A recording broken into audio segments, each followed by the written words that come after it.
Are we live now?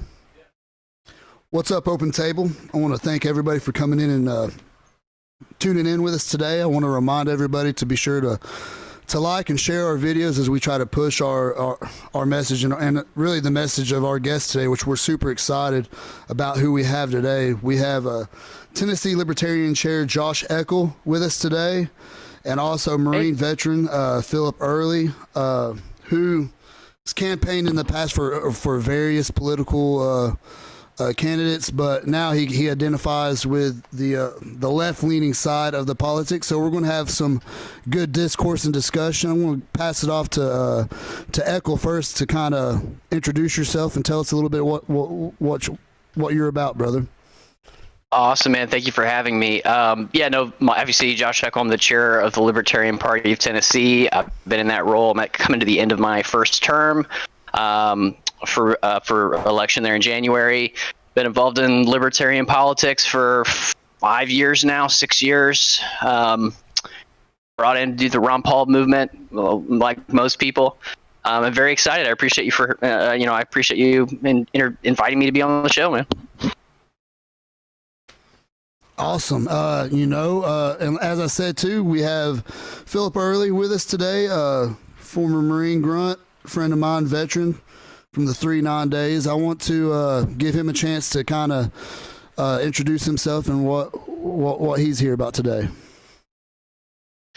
Yes, so I've had an interesting journey in politics. I started out very on the right-leaning side of politics.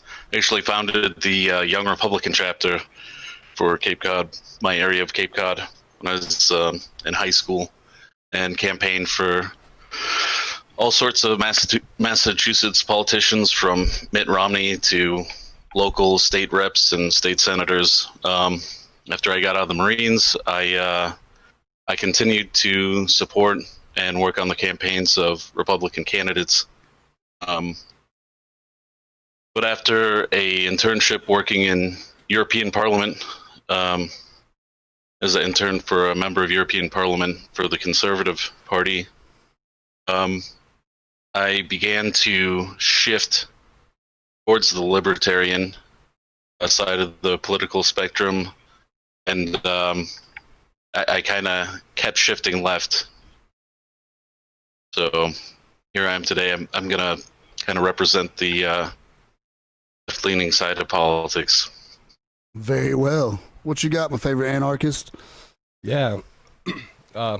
First of all, I want to thank you guys again for coming on. We're going to have a few interesting topics. I guess we could probably start with the war on drugs and just go from there. And I'm sure we're going to talk about Portland as well. Oh, yeah, Portland will be huge. Absolutely. As far as the war on drugs, and I really want to thank you early for coming on and taking on this discussion, especially kind of representing the left-leaning side of this, because I find that's one of the hardest subjects to try to penetrate and talk to with people on the left side, leaning side, liberal side of politics, because you can never really get past monuments, masks, and, the First Amendment and all that stuff, and which that stuff's important for sure. But we have a huge crisis on our hands with, the 23 trillion in debt, and how that correlates with the war on drugs. And, I get this all the time as, I've always been a more libertarian leaning, even when I was a conservative, a Republican. I wouldn't really call me a conservative Republican, but as a Republican, I would always get, why do you want to legalize things? Why do you want to question the war on drugs? Is that a party culture thing? And to me, I correlated a lot with suicide. I think there's been a massive failure in recognizing and looking at things that might be able to help with problems like PTSD. I think it's directly correlated with the failure of the classification of the war on drugs. But we're going to turn it over to Josh first and kind of get what your opinions and what the libertarian platform is on how to handle the problem that the failure, in my opinion, of what the war on drugs is. Yeah, no, I couldn't agree with you more in that statement. I mean, we just talk about cannabis specifically. We've spent trillions and trillions of dollars in the last 50 years for the war on drugs, and the addiction rate has not changed.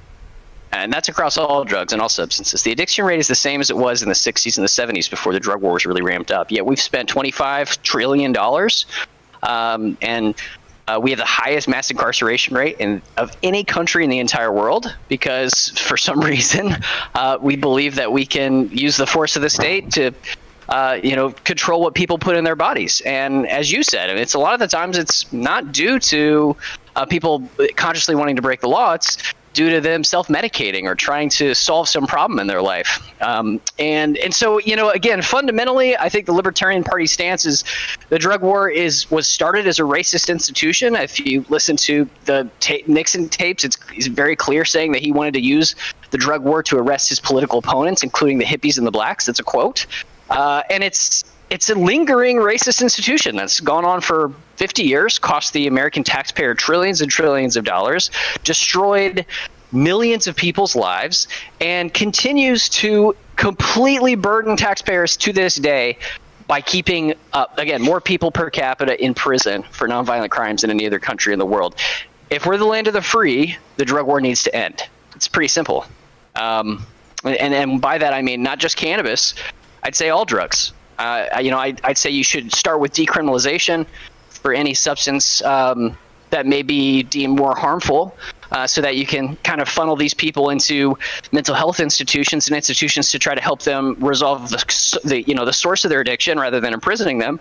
And then for drugs like cannabis, which is proven to be safe, or psilocybin, for example, which are proven to be safer than alcohol, regulate it and let people sell it.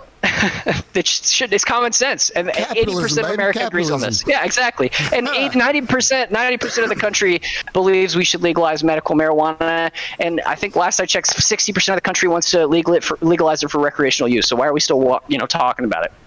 It shouldn't be debated. I agree. I think another part of the failed system that we have is we've created this situation to where, okay, you get arrested, say you're 20 years old, whatever. You get arrested, you've got court costs, fines, possible jail time, you may lose your job, could, any number of negative side effects of that.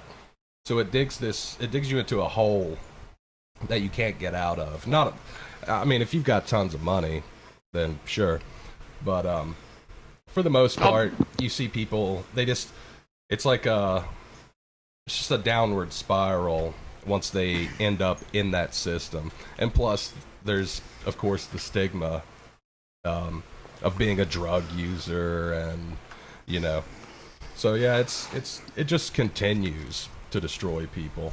And absolutely, to add to what you're saying, people at upper classes use drugs very similarly to people in lower classes, but they usually are less likely to get caught. Yeah, right. And less likely to have those problems. Yeah, absolutely. Not wrong. Even when they do get caught, they've got the funds. They can get out. They the can good old boy system removed. Slap on the wrist. Yeah. What do you got on that, Early? Bingo. So I'm really glad you brought this issue up, because I think out of all the issues we're dealing with today, this is one that everybody can really come together on and recognize how spectacularly the government has failed. The crazy thing is, though, is that we can't. Libertarian. We can't talk about it. It's insane. It's like the media. I'm agree. I didn't mean to cut you off, brother. I really didn't. But I completely agree with you, man. It's like I feel like I'm like standing. There's a brick wall behind us, and I feel like I'm banging my head against it, like talking to people. I'm like, dude, we're kind of revolving around the same thing, but we're not even addressing the real issue to what's going on. But yeah, go ahead, hit that again. Yeah. Early. Oh yeah, go for it, Early. I want to chime in when you're done. Sure. To piggyback off of what Josh was saying, it has incredibly racist roots. When the first legislation was written up, back even before Nixon, when we had the immigrants from Mexico kind of going back and forth over the border to work during harvesting season, marijuana was part of their culture. So as a way of limiting immigration and limiting this back and forth over the border, we cracked down on marijuana use and made that a crime, which actually just started to make immigration issues much worse, because we destabilized not just Mexico, but later on Colombia, Peru, and the destabilization of these countries actually created a immigration crisis where you see these cartels start to take over, and we try and fight the cartels by making all sorts of laws and cracking down on the users here, while we're just creating these massive empires down in the original states, which destabilized the whole region, and it causes this influx of people trying to escape these lawless countries where you can get murdered or anything else. It's absolutely hilarious that gangs. Yeah, it's hilarious that the right is so concerned with protecting these drug laws, and they're also concerned with immigration, when the number one silver bullet that they have against reducing illegal immigration and reducing drug trafficking is legalizing drugs. But they refuse to use 100%. it. But they refuse to use it. And it's Look at sad. Portugal. Yeah, exactly. Portugal's a great example of a country that's done it well. And they've, from what I understand, reduced their drug addiction rate, and it's reduced their violent crime rate, and it's had a significant positive impact on the society just by doing decriminalization countrywide. Across the board. They took the money that they were spending on enforcing these drug laws and sending people to jail and these task units and everything else. They put it into rehabilitation programs, and the destigmatization of seeking help and everything else, just all over society. The economy's up. Like it had great impacts everywhere you look in Portuguese society. Understood. And I don't remember who mentioned it earlier, but the comment was made that anarchists, Democrats, Libertarians, and Republicans all agree on this issue. Yet, when you look at the candidates and the options that we have for president in the two major parties, neither Trump nor Biden want to legalize cannabis and take the steps that we've discussed. Why is that? Why is that? Yeah, I want to hit on that. I want to hit on that. There is mass appeal, and I think I have a reason why, but I'm curious as to where you're going with it.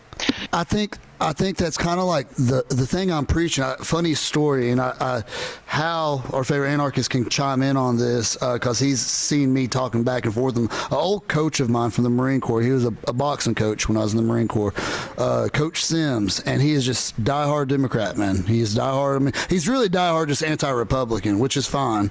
But we'll talk, and I'll say something he'll agree with. I say, well, Mama Joe said that. Or I'll bring up what you just brought up about it's crazy that Biden and Trump are both against, ending prohibition, against trying to start repealing that, which when we talk about the war on drugs, the whole thing is flawed. I mean, even from the beginning of the classification, I mean, it all needs to be redone because the classification itself is wrong and flawed and misleading. Cannabis is what, on the same tier as heroin? Am I correct in that? As it pertains to federal classification? That's ridiculous.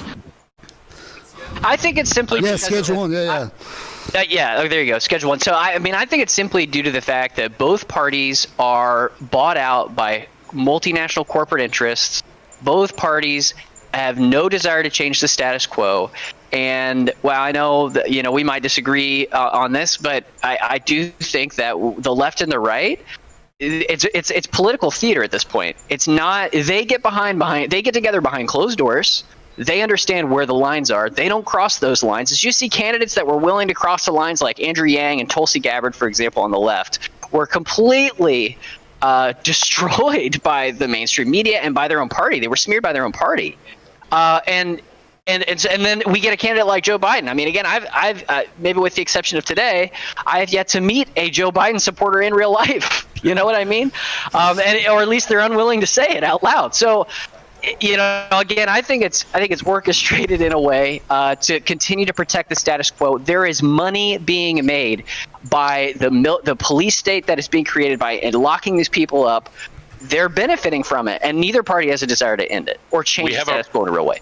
You have a private prison system, a for-profit prison, Protected by both parties. Protected by both parties that are just dumping dollars into the campaign coffers on both establishment Republicans and establishment Democrats. That's why you're not seeing a huge push from these centrist establishment candidates. And that just points to a fundamental issue, I think, with American democracy, is that these two major parties, which we've been conditioned to believe are one side and the other side, they've both merged into one super destructive duopoly organism that pretends to be two sides, but actually is in reality, politically, they operate in the same spectrum. And we're not being represented. I mean, as we talked about a minute ago, 90% of the country wants to see reform on this. Yes. Yet 0% of the candidates are going to work to achieve it. That's fundamentally wrong. That's broken democracy. That's not the way our government was meant to work. I've noticed a lot of people. I wouldn't say they're like super right leaning. They're almost more centrist. When they start looking into Joe Jorgensen, the big issue that keeps them from wanting to cast a vote in her name is her stance on drugs, and I find that weird that's the only thing that's keeping me from. Is it her decriminalization across the board stance, or is it just cannabis? The decriminalization is usually the thing that they hit on to Hal's point. That's what I hear from them as well. Had a really interesting conversation with, you remember from the Mortarman, Luke.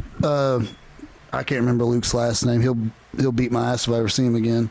I know who you're talking about. And he brought up the moral issue, which I'm sure is the same thing that came to prohibition.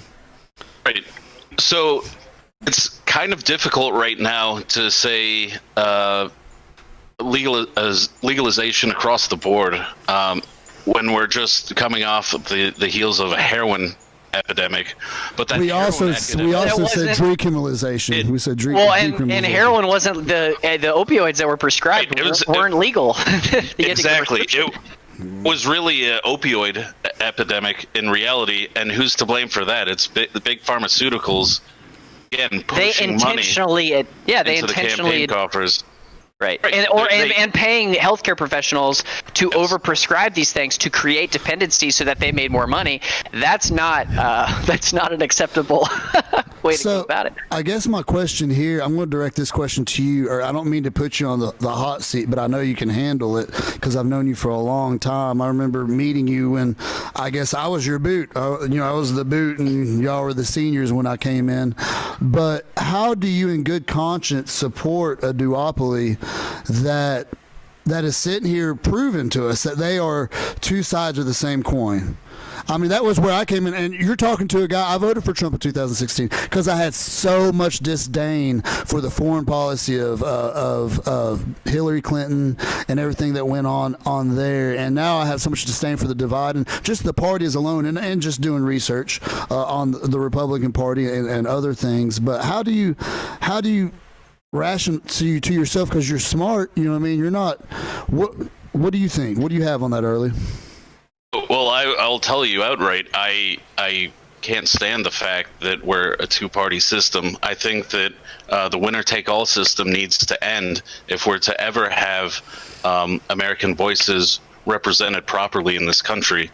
I think that's just a fact. Otherwise, we're going to keep having elections where a significant portion of the population is just holding their nose and voting for the lesser of two evils. I don't think that's a sustainable thing in a healthy democratic republic. That's just not. We've seen this exponentially growing rift between the left and the right, and the polarization just keeps getting worse, like further and further apart every year we go. So I don't think, in all good conscience, if you're an educated voter, you can support this two-party system and say with a straight face that everybody is represented properly. And if you look at the polls, people don't feel like they're being represented properly. Yeah, the lesser of two evil thing. Like, I understand what people are trying to say when they say, you know, I'm voting for the one that's going to do the least damage. But as long as I've been of voting age, I've not seen any less damage from either side. Yeah, that's what my response would have been too. Is that what's the difference? We get Joe Biden, who's, I mean, he may be the lesser evil in some people's minds, but he's going to protect surveillance. He's going to keep spending. He's going to keep the wars going on overseas. He might sound a little bit more coherent, but I mean, who knows? The guy seems to have dementia half the time I listen to him speak in public. So, I mean, what's the difference? You know what I mean, in the grand scheme? And I couldn't agree more with the statement that Early made, is that the problem that we have, and this is the reason why third parties, in consideration of the fact that a lot of people want to see a third party, why don't they succeed, right? That's the main question I get a lot. Yeah. And the reason is because there are built-in institutional things like the plurality takes all system, the voting system that we have, which creates an environment where third parties basically can't get ahead. It creates a fear vote. So if you go and run an election in, let's say, most countries in Europe, they have this situation called setup called proportional representation, where you'll vote, let's say you'll vote for a president, and there's no president, let's say prime minister, and you have 80% of the vote is party A, 20% of the vote is party B, and that way the Congress going into the next year is 80% party A and 20% party B. It's proportionally represented based on the people that voted. Or you could have ranked choice voting, which they have now in Maine and some other countries across the world, where you can rank your choices so that you don't have to be concerned about, oh, well, you know, what if the other guy wins it? I don't want to vote for the other guy. It gives you the ability to say, I want this guy first and this guy second, and they have runoff elections until someone gets a 51% majority. There's no plurality involved. They require a majority. So there's all these institutional and systematic things you could deploy here to change that, but the state of politics today is built to protect that two-party system. And the reason is because the two parties collude together to ensure it survives. Both parties tried to sue when ranked choice voting was implemented in Maine because they knew it would have negative impacts for them. So your point is like ballot access and stuff like that needs to be where a lot of the fight that we're losing, that we're having a battle that makes it harder for a viable third party. Is that kind of let me give you an example in Tennessee, since I'm here at least repping for the Libertarian Party of Tennessee. So the Libertarian Party of Tennessee is one of, I think, 8 or 9 states now where we don't have permanent ballot access. So I can get a candidate on the ballot in Tennessee relatively easily. But if I want to say run as a Republican or a Democrat, I only have to get 25 signatures. If I want to run as a Libertarian in Tennessee, it's 56,082 signatures. And I'm sure you've heard this before from people before. The reason that is because there was a law passed in the 60s. There was a guy that the Republicans at the time didn't want to get on the ballot, so they passed a law that basically made third-party access extremely high, one of the highest in the nation. It's 2.5% of the votes cast in the last gubernatorial race. Now, that in and of itself isn't that bad. I tell you that we have commitments from the Libertarian National Committee, and we have the money as a party to pay about $100,000, which is what it would cost to collect that many signatures. And we also have activists in 2018 that collected about 20,000 signatures for free on their own. But where they get you is they have this situation called retention. So you have a 4-year window. You have to get your signatures within a 4-year window. If you don't get 56,000 signatures, or let's say you turn in 10,000 and you don't achieve ballot access within that 4-year window, then they throw all your signatures away. And if you do achieve ballot access, let's say you do get 60,000 signatures, then you immediately have to run a candidate for governor or senate and get 5% of the vote, or they throw all your signatures away and you start from the beginning. So when I ran for chair in 2019, all the people before me had worked tirelessly, like focused on getting these signatures. And I made it pretty clear. It's like, until the law changes, until that retention dynamic changes, there is no reason we would collect signatures, because we'll collect it and then we'll immediately go out and lose it until we can actually build a foundation of local candidates. So Again, I don't want to derail us, but I mean, we're running local candidates. We've got 5 people already elected to county commission, city councils. We've got the Trousdale County mayor is a Libertarian, dues-paying member. We've got 5 candidates running in city council races in Clarksville, in Chattanooga, in Hendersonville this cycle. And we're working on building that foundation. And Cornette, who I think was on the show a couple weeks ago, our legislative director, is working to try to achieve a legislative fix where we can actually adjust that. But it's an uphill battle, man. You got to beg the Republicans and Democrats to fix it. So I think it's unlikely, but in the meantime, we'll keep fighting. 100%. And the only way that third party will ever stand a chance is if we have major election reform, right? Looking at the European models. Agreed. As it stands right now, the goal of third party, not the goal, but the reality of the third party is if a third party candidate gets enough support in a national election, hope is that one of the two parties or both parties will adopt some of the issues, some of the stances from those platforms. And that is the hope. And it's also the hope that they would be scared enough to realize that they're peeling off voters to an alternative party, that they would either, as you said, either reform or make some sort of a major change. But I am of the opinion, philosophically, at least looking at politics, that there's simply no difference in the major issues between the left and the right. So even though I know that it may end up in me taking the hypothetical take a vote from someone or result in changing the election, it's not a concern because it's so fundamentally important. Yeah, it's fundamentally important that we protest this by simply rejecting their choice.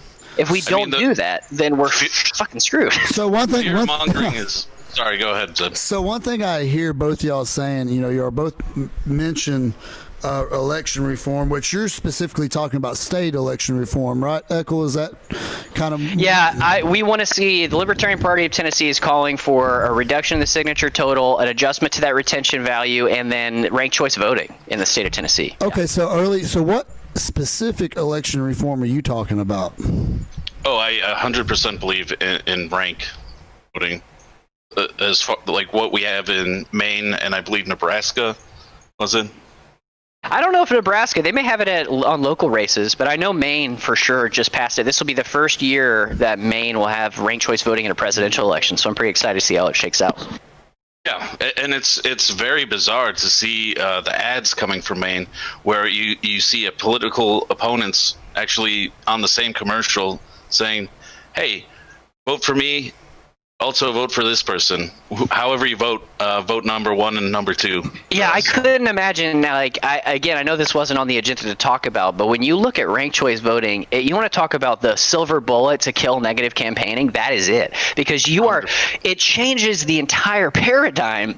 Trump would lose because of the fact that he's attacking other candidates and not building coalitions, because it requires a 51% majority, and then it requires you to be other candidates' second choice and third choice. So it requires you to build coalitions. It requires you to make friends in order to get a majority to win. Whereas right now, a plurality system literally encourages you to attack the other tribe, to smear them as much as possible, and to make them look as bad as possible so that people are so afraid of the alternative. And that has a psychological impact on your society. I mean, that psychologically impacts the people in your society when you live in an environment like that. Mm-hmm. I'd love to live in a state like Maine, because it would probably make election years a lot less toxic, if you know what I mean. I have a few friends absolutely. that live in that area, and their outlook is a lot brighter than a lot of other places, I've noticed. Before we move on to the Portland situation, I wanted to, since we're still talking about Joe Jorgensen, I seen a comment I'm pretty sure it was in the Open Table Facebook group that said that Joe Jorgensen is just another paid actor, basically, in place to pull votes. What are your thoughts on that, Josh? I think they're confusing Joe Jorgensen with Kanye West, so I don't know about that. But that's not. Wow. Yeah, I mean, no, I mean, again, Kanye West is literally getting paid to try to siphon votes away from the left. I mean, he's making money. Go ahead and call it what it is. It's true, but no, I mean, again, I'd like for them to show proof of that. I mean, if you're going to make a claim, I'd like to see some evidence. If you look at her fundraising totals, doesn't seem like she's getting paid by any other group unless it's coming out from underneath the table. Again, there were many different candidates. I don't know how many people paid attention during the presidential election that we had as a party when we nominated our candidate in May over Zoom, which was an interesting experience. But, I wouldn't think she would have been the best candidate to siphon votes off, if you know what I mean. I think if you're going to try to pay somebody and use it to screw an election in a specific way, one's way or the other, there are a million other candidates that probably could have had a better result. Joe's got a much more broad appeal, and she's a little bit more of a purist than candidates that we've had in the past, which I'd love to see. So I think it's weird too. A lot of the people that I've seen saying things like that, up until just a couple of months ago, they didn't even have an idea of who she was. They had no clue who she even was. Because it opposed their train of thought. Actor. Now she's But, it makes no sense. So I was go ahead. I was so disappointed to see Gary Johnson not do as well as I had expected in the 2016 election, because for that ticket we had two former governors, Bill Weld and Gary Johnson, pretty legitimate resumes. I think if he hadn't had the fiasco of the Aleppo gaffe and then the failing to name a foreign leader that he respected, the Chris Matthews interview, he actually lost my vote after that one, unfortunately. But I think if not for that, he had a very, very good chance to pull 25% maybe at least in that election. I personally don't think that's possible without being included in the debates. That's just me, because I think that about 80 to 90% of voters are going to make their decision based on the debate performance, and if you're not in the debates, then it is what it is. But again, that was a travesty as well, him not being in the debates. But I just think because both candidates were so unpopular. Well, that's what I'm saying. No Democrat wanted to vote for Hillary. No Republican was super enthusiastic. Well, at a base, but and that's the thing that makes me laugh about the whole thing, is because I was actually sitting up that morning watching that interview on MSNBC with the Aleppo situation, and I mean, let's be honest, the amount of gaffes that Gary Johnson had compared to the amount of gaffes that Donald Trump had is not even. Like, they're not. You can't even correlate them. Right. Like, it's not comparable. I mean, he called Mexicans rapists the day he announced his campaign. For God's sakes. And I don't. Yeah, again, third parties are in that weird situation. It's because of the actual institutional system we have. Everyone's looking for a reason to disqualify us because, again, there's this fear element. What happens if I vote for your candidate and the other candidate gets it? And so there's always I think they're always looking for a million reasons to discredit your candidate, and it's a lot easier to discredit a third-party candidate than it is a major party candidate because of that fear dynamic. People will read into it more. Yeah, I think Ross Perot frightened both parties tremendously. And the response to that, election. Right, and the response to that should have been major electoral reform. We should have had ranked choice voting nationwide. That would have fixed the problem. But instead of that, the response was to give the Commission on Presidential Debates give them the ability to raise the threshold to make it even harder for third parties to get involved, which just causes more marginalization, less representation, and is a corrupt way to handle it to begin with.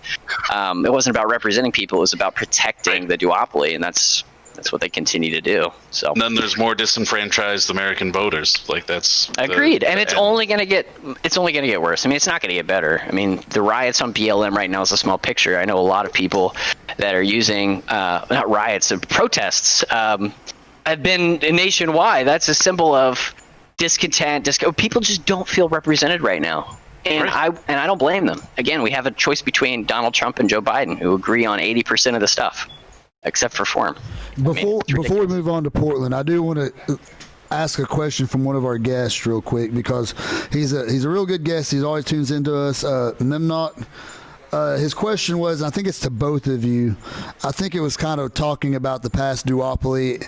He wanted to point out that from what he's citing is that it was the lowest unemployment across the board, booming economy pre-COVID.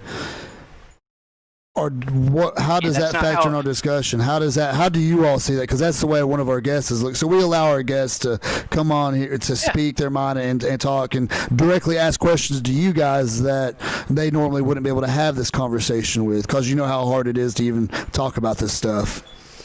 Heck yeah. You want me to go first? Yeah, we'll go with you first. You can't. You're not allowed to pick it up that way. We have the highest unemployment that we've had in almost 2 decades because of the government response to COVID. So you don't get to say we have a booming economy. Yeah, exactly. That was Donald Trump's policy. We have a major recession on our hands, an unemployment crisis. We don't get to. I mean, I don't understand this whole. Well, if you choose the numbers in March, they were really good. So what he did to destroy the economy between now and March doesn't matter. No, the economy is destroyed. 15% of the country is out of work, or we have close to a 15% unemployment rate at the peak. I think it's like 9 or 10 now. What do you got on that, Early? Be brief on this one, Early, so we could move on to Portland. Sure. So I just want to say, first of all, it's you have to. Really focus on what scope you're looking at the economy doing well. If you really break it down, the economy doing really well benefited a very small portion of American citizens. The wealth disparity gap actually grew quite a bit during Donald Trump's presidency. The corporations that profited did not trickle down that money to a lot of their workers, and with his trade deals that he made, it really benefited the United States in the short term and really screwed us in the long term. With his withdrawal from the TPP with Asia, he pulled the United States out of that deal, where China just kind of stepped into the void, and it benefited them. And with the renegotiation of NAFTA and everything else, it's grasping at straws, trying to hold on to these few manufacturing jobs at the expense of long-term trade deals. Not to mention tariffs, which are just taxes on people that are baked in. Yeah. All right, it's on to you, Hal. So there towards the end of that last discussion, we got into the protesters and things, and so that was a good little transition into what's going on in Portland. I've heard conflicting accounts, as you do, you know. But my main point on it is authoritarian tactics being used in a democratic republic should be scary, and we see people constantly defending this. So I'd like to get your opinions on what's actually going on there from both of your points of view and from what all of you have actually been able to get. Like, what sort of information you've heard? I went first last time. You want to go first now, Arlie? Sure. Oh, I think it's profoundly disturbing. I don't see how government troops in unmarked vehicles coming out in the nighttime and just snatching people up and driving away.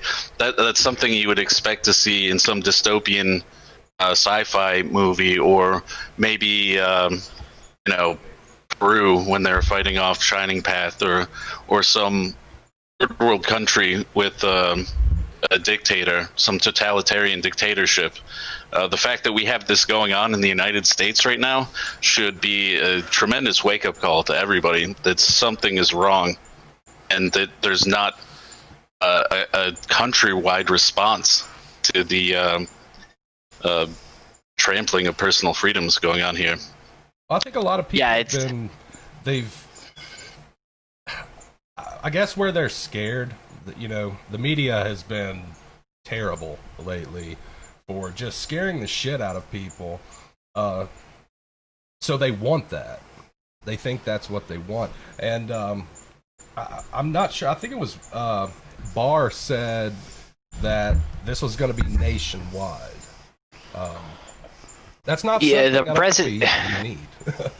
That should be very scary. Sorry, agreed. No, the president said that he was going to deploy troops or federal police in several other states or several other cities this week. So Chicago's next, Portland's right now. But I mean, the thing that I think I like to highlight when you're talking about this issue is that the Republican Party used to be a party of conservatism. I mean, one thing I hear from Republicans all the time that I don't hear from them right now is states' rights. You literally have the mayor of Portland, local leaders saying we don't want federal police here. Is calling for an end to this occupation. It becomes an occupation when the people that are there in authority, the actual people that are voted in by their constituents that live in that city, say, we don't want you here, and then they do not leave. That's an occupation. So, I mean, there was a quote from Michael Dorff, who's a professional of constitutional law at Cornell. And I was reading an article today. I was in Chicago Tribune. He said, the idea that there's a threat, this was all under the context of there was a federal courthouse, in case you don't know for the listeners, like there's a federal courthouse there were protests happening, there was a threat of property damage to this federal building in Portland, and so they used that as a justification to ignore any cooperation with local authorities and just simply swoop in, have federal police and unmarked vehicles come in and start undiscriminately arresting people and beating people. And what Michael Dorff said, he said, quote, the idea that there's a threat to a federal courthouse and that the federal authorities are just going to swoop in and do whatever they want without any cooperation or coordination with state and local authorities is extraordinary outside of the context of a civil war. That is unprecedented. The fact that the federal government now is acting like its own military force, is acting on its own and saying, all right, well, if you don't do what we want you to do, we're going to basically occupy your city, arrest and beat your protesters and your citizens against the will of the local leaders, against the will of the city, against the will of the state. That is tyranny. Patently tyranny. There's no debating it. This is what our founders warned us about. And the fact that I have people on the right justifying this because they say, oh, well, it's okay because they're a bunch of communists, they're wrecks. That is collectivism coming from the right. It's so horrifying to see it coming from both sides. We're truly in a dark time, man. I'm gonna play devil's advocate here, just to kind of try to convey what I hear coming from conservative and right-leaning people when I hear them talk, because I try to stay away from coining terms like my own cousin called me a commie because I was voting for Joe. You know what I mean? And he was drunk when he called and told me that. So I still love you, cuz. It's all good, man. It's all good. But what I hear them saying, and I can kind of sympathize. I'm not going to defend it because my point is that, to your point, Eackle, is that the state government has asked them explicitly not to be there. So that should be the end of the discussion, period. But what I'm hearing from these conservatives is that where is the line in destruction? As far as monuments, buildings, what they're seeing, and it's not anarchy. Tom did a good job of elaborating the difference between anarchy and the chaotic situation we have now. We do have a lot of violent protests going on. We have a rise of violence that can't be denied when you're seeing like 8-year-old shot at a Black Lives Matter rally in Atlanta.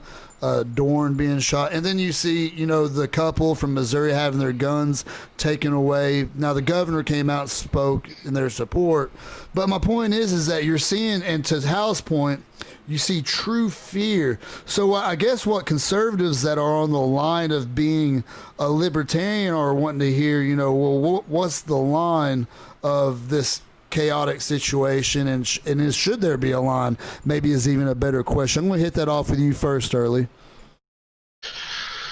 I mean, it's incredible to see the flip-flop of conservatives when it comes to looting, just in respect to when we were in Iraq back in 2003, when Donald Rumsfeld, the then Secretary of Defense, was saying, freedom is untidy. There's a lot of pent-up feelings there. There's been a lot of oppression. This looting is a transition to freedom. You're not going to get this freedom. And if you put those words into context, like you have this minority population in the United States that's been just oppressed and marginalized, but straight up murdered by authorities for hundreds of years in this country now.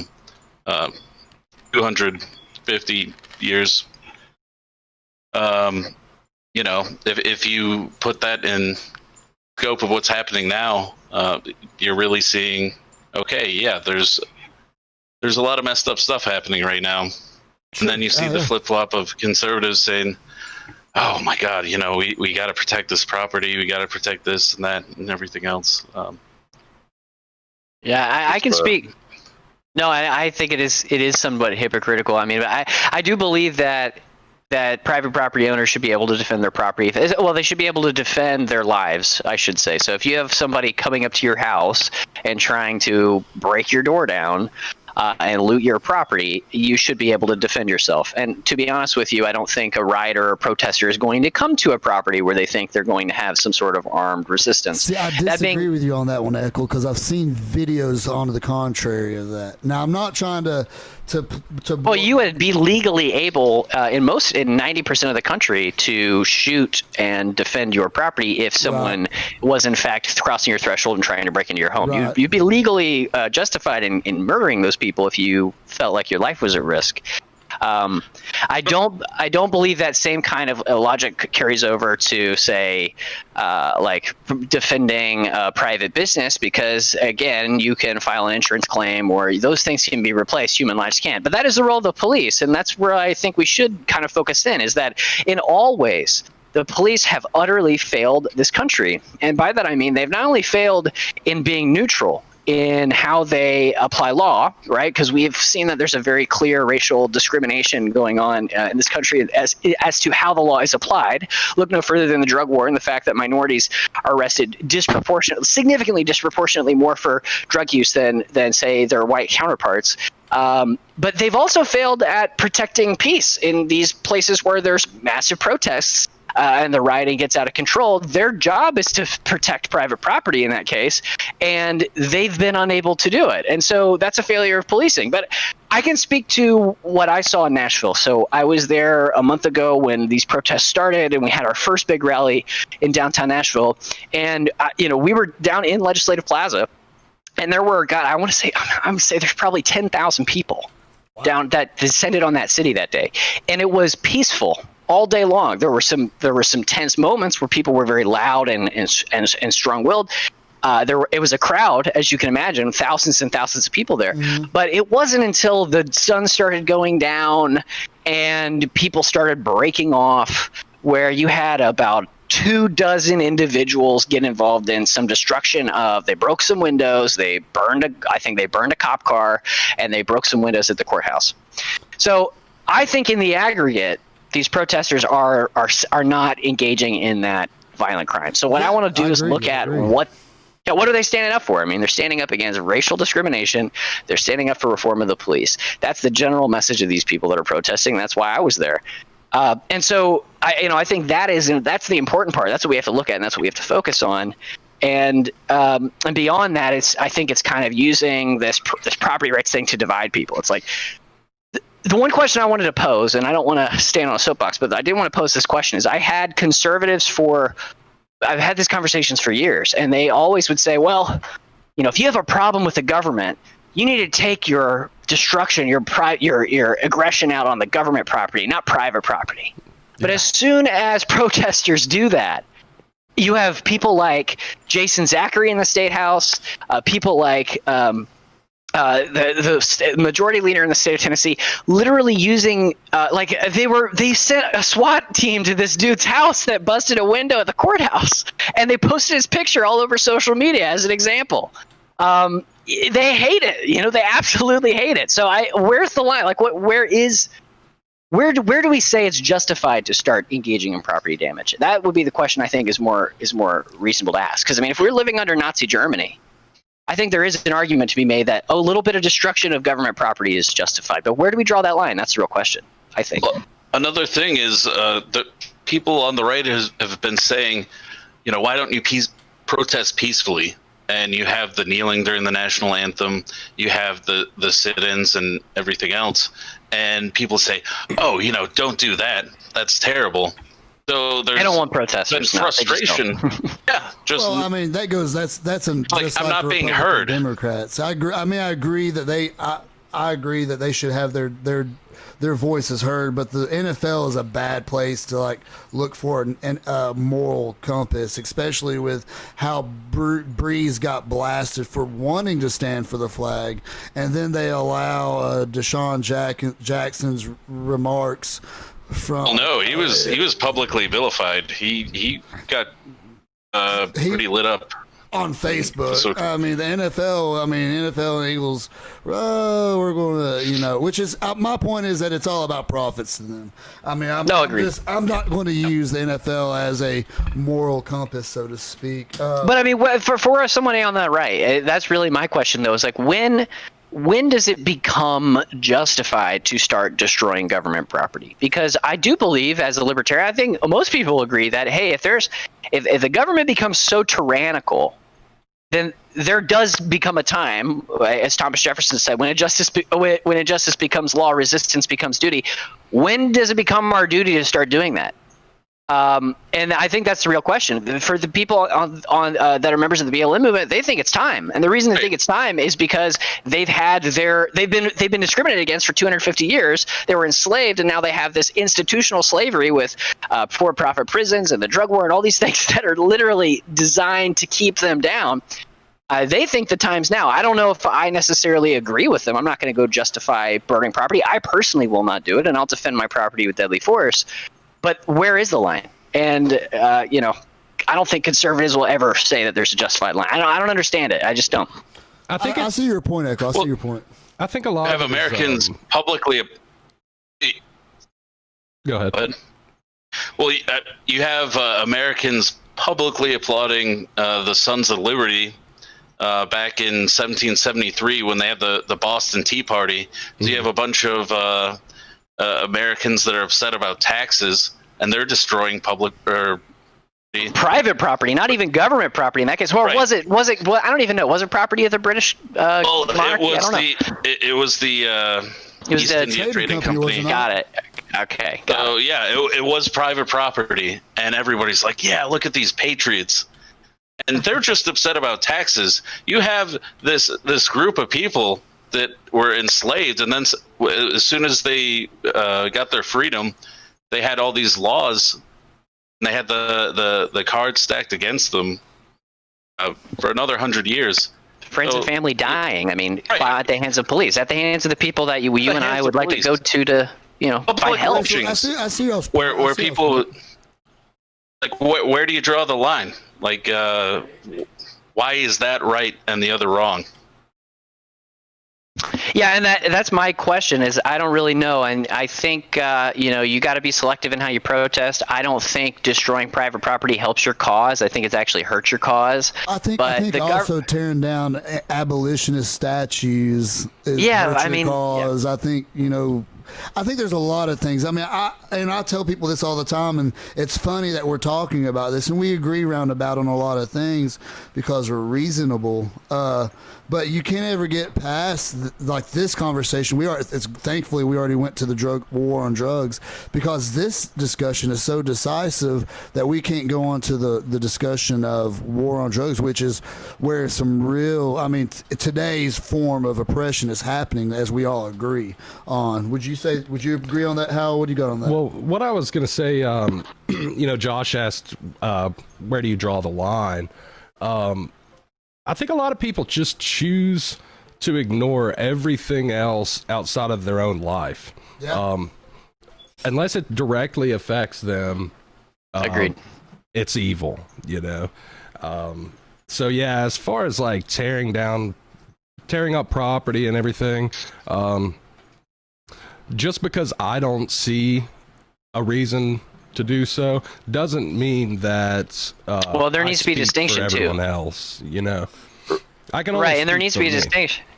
I get that, but I think there needs to be a clear distinction. I personally do not think it's ever justified to destroy private property. I don't think it helps your case. I don't think it's good. I don't think it's a legitimate form of protest. But I do think destroying government property in the right context is a legitimate form of protest. Oh, for and so sure. if you want an official statement from me as the representative, that's really where I think. And so that's why I say, where do you draw the line? Because if you look at where the government is today, I mean, I think we passed the line a long time ago in a lot of cases. I mean, again, we've been in the longest war in American history. We've had our brothers and sisters dying for multinational corporations. We're being surveilled every day. We have an out of control police state. We're taxed at 40%. We have a national debt that's putting $80,000 of debt on a child as soon as they're born. I mean, that's tyranny, man.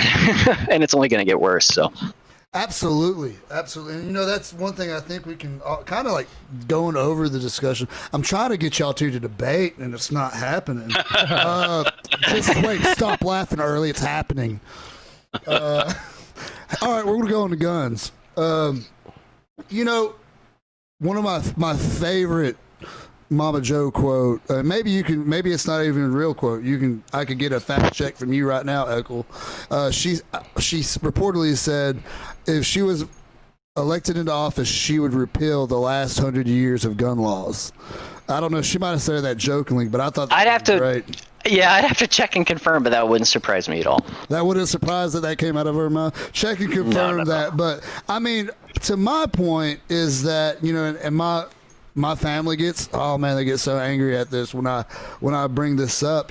Truly, Trump has passed more gun legislation than Obama did, effectively. Really, absolutely. And they don't want to talk about that, and that's another point to me that shows that it's a system in which they play off of each other.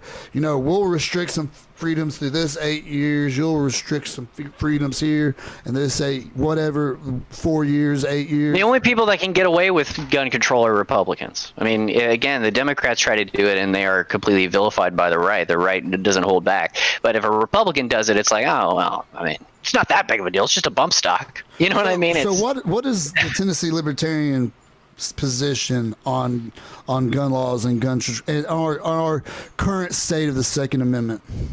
I mean, in the state of Tennessee, thankfully, there's the threat to the Second Amendment isn't necessarily coming from the state legislature as much as the federal government.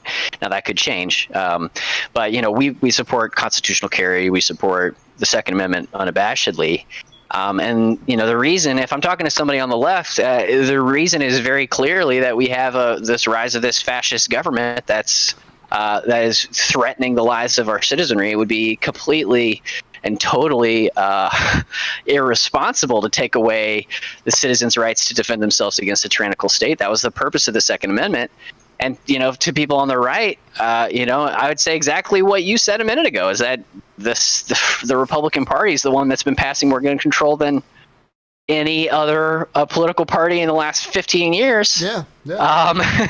So both of them are swallow for them. That's a hard pill for them to swallow, man. But it's one of the things that's driving the most recruitment. So I'm certainly happy about it. I know a lot of people that have come to the LP because of Donald Trump's quote. I mean, this is a direct quote from Donald Trump. Let's take the guns first and go through due process second. That is his direct quote when he was talking about red flag laws. Oh, wow. And there is a direct faction in the Republican Party. It's mostly, surprise, surprise, in the Tennessee GOP, driven by law enforcement. I'm sure that doesn't surprise you at all. Those people in the Tennessee legislature are trying hard to not only protect civil asset forfeiture, which is a whole other thing, but they're trying to pass a red flag law in Tennessee, which would basically give the government the ability to say, well, if somebody calls or we deem you mentally ill, we can come seize your firearms without involving a court.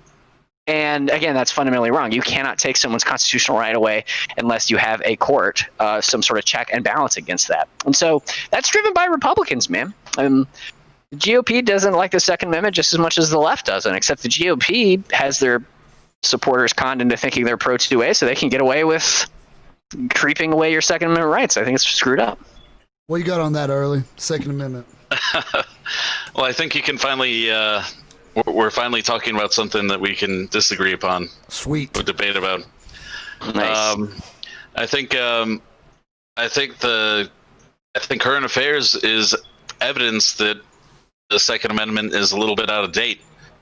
There's no well-regulated militia where guns that people have in their households has stopped a tyrannical form of government from happening, right? Instead, the only thing we have is gun violence. Like it could have been. It still can't happen. I guess so. I don't know. It's it just hasn't worked out too well. The only thing that we have now is mass shootings. We have terrorist attacks. We have white nationalist attacks. We have racist attacks on churches. Kids getting gunned down in schools by adults, by other kids. So which So The highest rate of suicide is by gun. Like if you go to the VA for any kind of mental health issues or anything else, the first thing anybody asks, the police, the hospital, do you have a gun? Right. Right. Now, early though, I would have a question to follow up on that. So, you specifically mentioned terrorists and some of these mass shooters and all that as an indicative of a situation like a problem with our drug law or our gun laws. But in the same way that we talked about and agreed upon the fact that banning drugs creates a black market and puts the entire market in the hands of criminals, do we not agree that that also would happen in the same way if we, say, passed comprehensive gun ban in the United States or handgun ban, that wouldn't simply just go into the black market and guns would only be in the hands of criminals, like, say, the same thing drugs are today? Right. So I have struggled with that question quite a bit, just because there are already so many guns that exist in this country. There's like 2.5 or 3. Yeah, there's like a gun for like 3 guns for every person. That's crazy. Absolutely. Right. Exactly. Love it. And all that I would say to that is, in the drug war model, we look to Portugal for the map of what we should do to try and solve this problem. We have Australia that we can look at. Yes, they didn't have as many guns, but they did have a huge amount of the population owning guns. They're also an island. Yes, they are also an island, but are we really worried about Canada and Mexico? I don't know. Maybe Mexico. I think if the drugs on war are still in effect, yeah, we're very worried about that. They're very intertwined. The gun problem and the drug problem in this country, and I don't think you can solve one or not solve one without adversely affecting the other. I don't know. I feel like I'm coming from. I've been in your headspace in the past, really. Like this is. I feel like I kind of came from the left, and that was kind of my origin story. But the thing that I think is the most impactful thing, you said that it hasn't helped with a tyrannical uprising yet, but I mean, it kind of has. In a lot of ways, the American Revolution is the first example, but you can look at many different instances in which the federal government exercised caution when interacting with groups of people that were armed. I mean, we could look at the epic failures in the bloodbath that was like Waco, but you could look to more recent situations like the Bundy family and how that whole dynamic, for example, with their grazing rights, if they would have been rolled over by an armed police force basically taking their land, they wouldn't have gotten the court ruling that actually ruled in their favor 4 years later. The Second Amendment protected them from the tyrannical state while the courts figured out the situation, and it ended up actually ruling that the federal government was in the wrong. So, like, I think it does have a meritable, like a real impact right now, and it changes the way the government approaches its citizenry. It puts us on kind of an even playing field. And I don't think you're going to be able to fight a fascist and tyrannical state if you're disarmed. Even if it may be hard with a handgun or a rifle, it will be really hard with nothing. You know what I mean? So better to have something than nothing. And also to add on to your point, a very unpopular point I'll say is that... Go ahead, Darla, go ahead. I was just going to say... Are you aware of the shoot? I forget the name of it right now, but I feel like guns always escalate the situation, especially using a international relations perspective. If you have one big stick, your rival is gonna want a bigger stick, and then it keeps going back and forth. But that's kind of mutually assured destruction in a way. It's kind of the point of it. Yeah, and I think that's a good thing. It definitely escalates a situation that doesn't necessarily need to be escalated. Like if you do look what happened in Waco, it's shocking to me. I feel like that's outlier what happened with the Bundy Ranch. Well, that's actually the people. ATF and the FBI and a lot of, and again, I may be speaking from ignorance, but from what I understand, the situation in Waco is so negatively perceived by everyone that in a lot of ways they rewrote their policy manuals after that, and they went to a more like a less aggressive form of intervening in these situations, which is basically what morphed into the Bundy standoff, which is I think the most modern, recent example of a Waco types of incident. Right, and the way they handled that was very different. I mean, someone did die in that standoff, but it wasn't the degree of death, and they were a lot more soft-handed in the way that they handled that situation. It wasn't like a militarized coming guns blazing type situation. So I think that just the involvement of firearms is, I honestly believe, I know people on the left don't agree with me on this, but I honestly believe that the citizens should have superior weapons to the police and to the state, because I think as individuals we are, again, entitled to have control over our own lives. If a police officer is an agent of peace, their goal should be to de-escalate in every situation. So, I agree.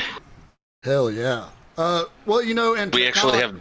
Go ahead, Early. I was just going to say real quick, for once we have generals that are resisting the use of military force on civilians.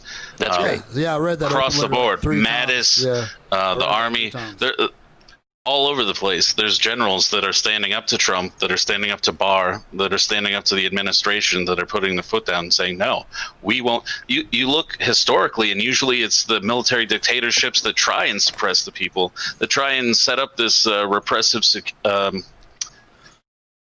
security apparatus to keep themselves in power. But our American military is so uncorrupt and so devoted to their oath that they're willing to resist administration. So I think that's something that we can all have a little bit of relief about. And go ahead. Sorry. No, I did want to just, I know we're coming to time, but I did want to chime in one more thing too. The BLM, as it pertains to the Second Amendment, I mean, the BLM movement, it's a great example. I mean, if a lot of these people were armed and able to protect themselves, and not only against racists but racist cops, I think that disarming minorities right now is a bad idea. I don't think it's a politically good idea. It is weird to me that I'd hear a lot of people that say we're ruled by racists and fascists, then also say that we need to disarm ourselves. I don't understand that logic. So I'm glad we can at least agree on that. The fact that it does look like our military is on our side, though. I definitely don't. I agree that nobody should be disarmed. I think that, and that goes back to the video I pointed out earlier, like the guy that owned the Seattle tire shop. They captured two guys in his shop burning it, and a crowd descended upon them, probably 1,000 strong, just destroyed their gate, and they released the prisoner to them. And that's Early. You've deployed and you've been in situations. That's a scary look at, 100% at a checkpoint or whatever. So, and I think also as far as, Black Lives Matter, I agree that, you see a rise of militias too. That was another thing I was wanting to hit, is that you were talking about disorganized militias. There are disorganized militias. I'll use the Boogaloo Boys as one example. They're somewhat disorganized, very disorganized, to be honest with you. But you also have on the far extremities, you've got the NFAC, very organized with the Black Israelites, and then you got on the right side the 3%ers. And I've tried, and the 3%ers are almost ready to do an interview with us. The Black Israelites won't even deal with us right now. But I think it's pretty. I think it's across the board that I don't think anybody needs to be disarmed, because when you really go into talking about disarming people, banning rifles, that's when to me, that's a check light to me. I'm okay. I'm kind of worried now. You know what I mean? You're telling me that I'm a law-abiding citizen, pay my taxes, and now you're wanting to disarm me as well. And I think it's also funny in Portland, you see, like, why aren't the libertarians supporting us? Well, you've bashed us for years for or conservative thought people or Second Amendment because I don't want to call it conservative anymore because I think the Libertarian Party is the most liberal of everybody. We believe everybody should be free to do as they please, marry who they want, own whatever gun, mortar system. I think I should be able to own an 81 mortar system, you know what I mean? Maybe have the shady ones come train me on it. But I just think get that Mark 19 out on the property. Oh my gosh, could you imagine the cost on that? You know. But what do you got on that, anarchist? Stop any human. Do what? What do you got on that, anarchist? Oh, I agree. When you start talking about disarming, there's a really slippery slope to, you know, all right, get in the car.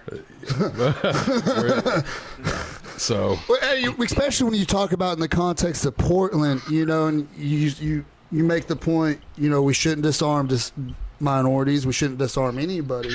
But when you look at Stone Mountain, you have.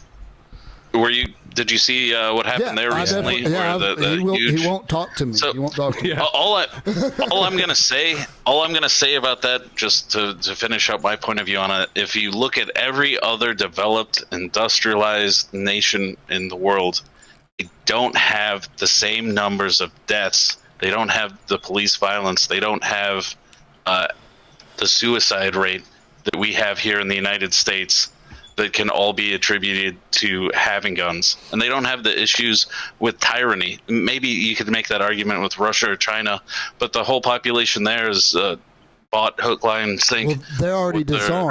Well, yeah, exactly. They don't have the ability you don't have tyranny if you just have to just roll over and take whatever happens, you know. But no, I understand your point. I would attest that a lot of those things are separate issues than guns, though. Like, for example, mental illness is usually a suicide. Suicide is related to mental illness epidemic in our country. Well, it's the classification of the drug war. You know what I mean? They force their script, whatever they have, whatever the VA has a contract with, and they're not willing. That now you're starting to see, because the suicide rates are so ridiculous. You're starting to see, you know, medical it's trials much more likely if you have a gun, stuff like that. Well, it's much more likely, but once again, the gun is just an instrument. Yeah. I mean, if somebody is ready to kill themselves, they're going to kill themselves, brother. You know that. And the point is I think the drug war is I mean, it's like the same thing with men and women. You know, men's suicide rates are very higher because men are. The argument is that men are, once they've decided, they're ready.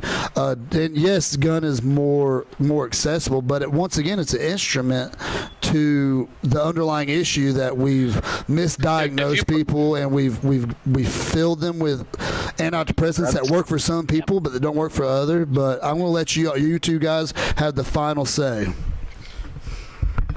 Okay. I was just gonna say, if you put a gun in front of a depressed person, is he more likely to kill himself?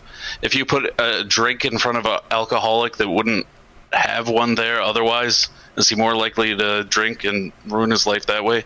I just think if people, I don't buy the argument that guns are gonna be there anyways, like for a killer, like somebody who's gonna commit a mass murder. Like, if they're gonna commit a mass murder, they do it anyways. Like, if I had a knife and I was a psychopath or something, I don't know if I would be as enthusiastic about trying to perpetrate my crime as if I had an assault rifle, or if I was depressed and, you know, gonna off myself.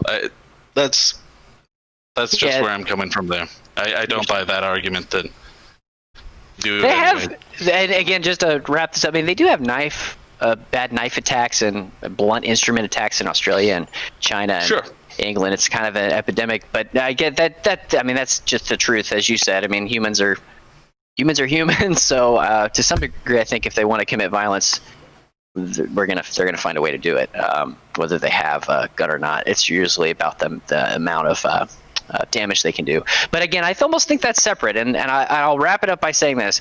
When you live in, I don't like comparing us to other countries because no other country has the First Amendment like we do. No other country has freedom of speech like we do. No other country has the Second Amendment like we do. And I think that it's just a kind of the fact of nature is when you are in a free society and when you truly live with freedom, there's going to be an added degree of risk. If we wanted to, say, take away everyone's ability to say things that we didn't like, and if we wanted to take away everyone's ability to defend themselves with deadly force, we could do that, and we would be a little closer to the Chinas and Russias of the world. And that may make us a little bit more safe. We might have, say, a reduction in mass shootings to some degree, but there is a massive concession to be made there. I mean, you are no longer able to defend yourself in your own property and defend yourself in your own home. I think if you could take into consideration the amount of crimes that are mitigated or solved without violence due to someone carrying a firearm, you would probably see a completely overwhelming positive picture to be painted as it pertains to what having a firearm does for someone who, say, concealed carries to keep themselves safe from someone who would hurt them otherwise if they weren't armed. And so I don't know. I mean, it's an interesting debate. And it's one of those things that I think we'll be debating for a long time. But I always prefer freedom over security. That's kind of the libertarian motto, though. So that's kind of where I'm coming from. Sure. Fair enough. All right, what you got, Hal? Well, I guess we're going to be wrapping up. Is there anything you guys want to plug? Links, anything like that? I'll definitely tell people if you're curious about libertarianism or the Libertarian Party, and you want to kind of take the leap, you could check out the party's platform at lp.org. If you want to get involved locally in the Libertarian Party of Tennessee, you can go to our website at lptn.org. You could find us on Facebook at the Libertarian Party of Tennessee. You can find us on Twitter at lptn1776. And then my name's Josh Eackle. I'm also on Twitter and Facebook if you want to connect and learn more. But I appreciate you guys for having me. Awesome, man. Thanks for coming on. How about you, Early? What you got for your final words to get out of here? I mean, I could keep going with that argument, but I feel like that would be unfair since we had our closing argument. So yeah, no, that's fair.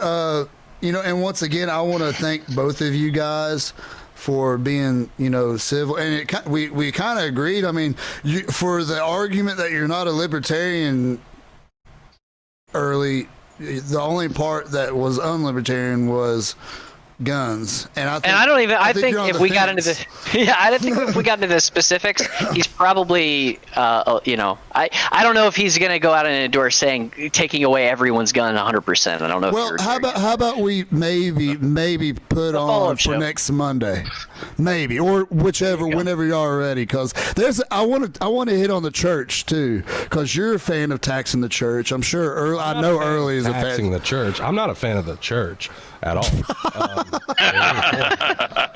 But I'm saying if you want to vote, I am.